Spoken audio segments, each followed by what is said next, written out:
Hey guys, my name is Gert Hendriks. I'm a safety coach here at FTS Safety, and this is Phindile Gumede. She is our sales director from FTS Safety, and welcome to our 13th edition of Safety Talk here at FTS Safety.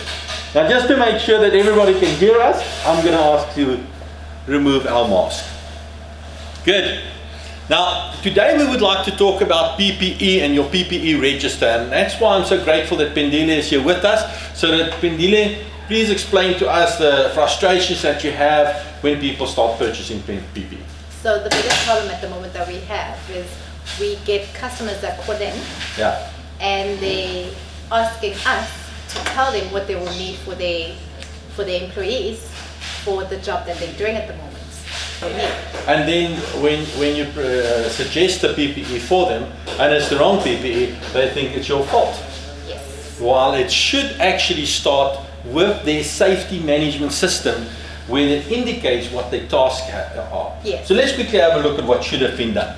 Firstly, the company safety officer or the safety manager should actually identify what is the task that they are currently busy with. Now we're just going to make an example. Is we're going to say the people are doing cleaning with acid. Okay, this is a task. Okay, so what is the hazards and the risk that we have there? Firstly, it is corrosive,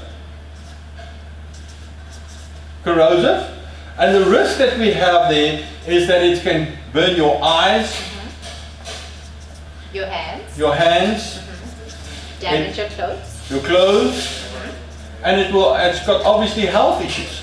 Your lungs. Yeah. Good.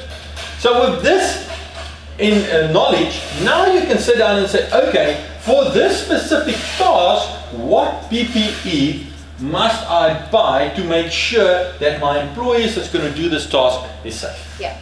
So Phindile, quickly, what PPE can you now describe for us?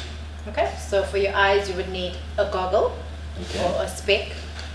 For your hands you would need some type of glove that's obviously conducive to the chemical that you're using. Yes. For your clothes you'll probably need workwear first, and then maybe even a coverall to cover your clothes. Exactly. So now with coveralls, you get different types of coveralls. You get the ones that are for chemicals. You get a chemical coverall, and you also get a normal coverall. Yes. Which obviously you can't use if you're dealing with chemicals, if you can say that. So, and then lastly, I think it's your lungs. So you would need either a mask or a respiratory mask. Yes. Yes. So that's how you work out what PPE you would need for this particular job. Now just keep in mind, guys, that this is not the task of a salesperson. This is a task of the safety management system. Yes. Whoever compiled your safety management system, he needs to make this part of your safety file. Yes. So that when you order from FTS or wherever, that you exactly know that the spec of each one of your PPE is 100% for the task and the hazards attached to it. Okay. What we must make sure is that every company must actually have a safety file, and that should be part of their compliance check. Okay, and making sure that the PPE then fits it. Please ask, when you purchase PPE and you haven't got this in place, ask Phindile, forward me a form, make sure that I'm doing this correct, and if you need assistance, we can assist you, and then make sure that your PPE is correct.